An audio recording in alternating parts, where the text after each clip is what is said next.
Guys, I don't think there's a single one of us in the knife hobby that have not owned a knife made by Ontario Knife Company. Most predominantly, probably the Rat 1 or the Rat 2.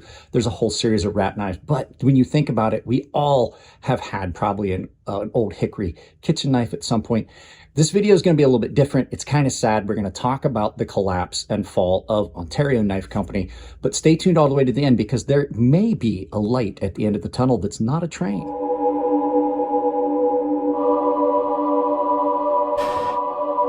Like I said in the intro, this is going to be a little bit of a melancholy video. Now, this is not about the Rat 1. This is about Ontario Knife Company and the closure and sale. So I know that a lot of people have given me some heat about my take on the Rat 1.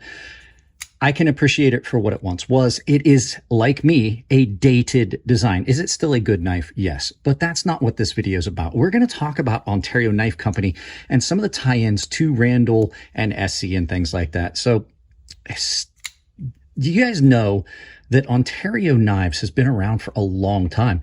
They made some of the best kitchen knives for a very long time. This is a very, very old Ontario old hickory that was my father's. We've talked about this in other videos. They have been an icon of the knife world. They've made knives for the government. They made the original I'm put it up on the screen. They make the original Airman's rescue tool. They had a whole line of kitchen knives, and I'm going to find videos from their website or pictures from their website and stuff, throw it in this video. So Ontario Knives started in 1889. 1889 they started, and this is why it's sad, because they are one of the oldest American knife companies around, if not the oldest. So they started in 1889 in Naples, New York, and then they made one move. Only one move to Franklinville, New York, and they operated there for over 120 years. They made the old hickory line of knives, which has been a mainstay in the kitchen world for years, whether you like them or not. They made the best. This is an amazing kitchen knife.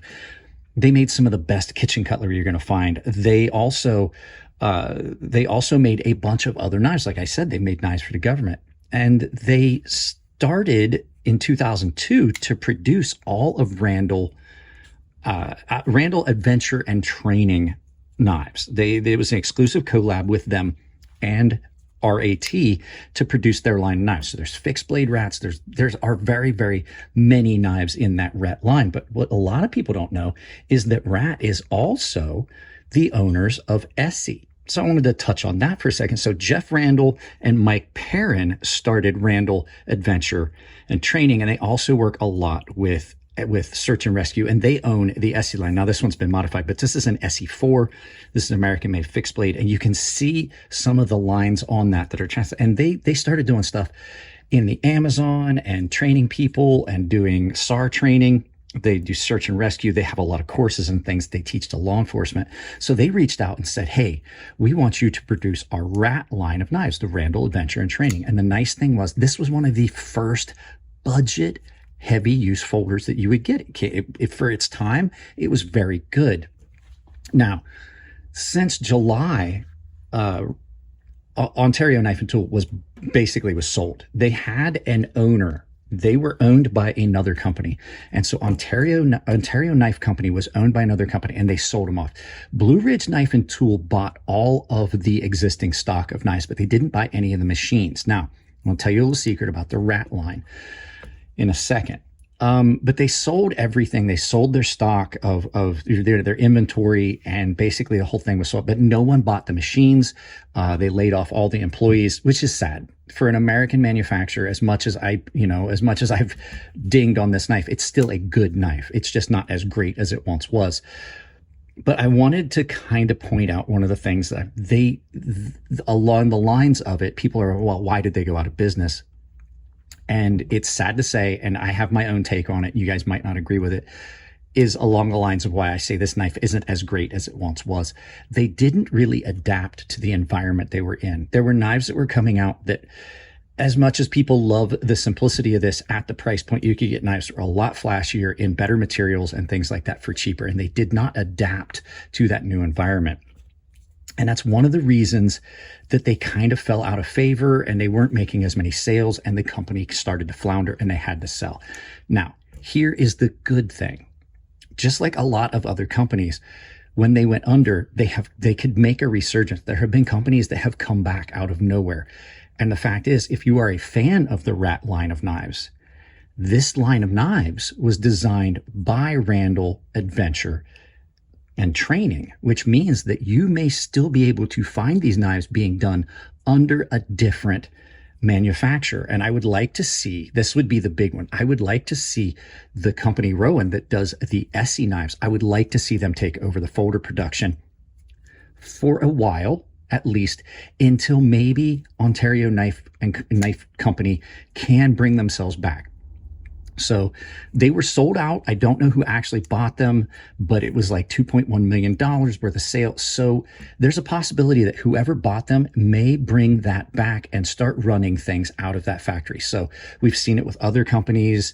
Cold Steel sold out to another company, but they're still producing knives. They're still produced in the same factories in Taiwan. So we may see Ontario Knives and the Ontario line of knives stick around. But I just kind of want to touch on that because as much I may have said, you know, the data design and everything, Ontario Knives have got a deep American root that it would suck if we severed it. You know, if we severed that root and that tree was left to rot, it would suck so badly, especially considering how iconic everything they've done over the last, 120 years has been. So I just wanted to touch on that. It is kind of sad. It's kind of an unusual video for me. It's not my typical type of video. You guys are used to like a full review. So I won't be getting rid of this. This was going to be a giveaway. These are going to become more and more rare, the original ones.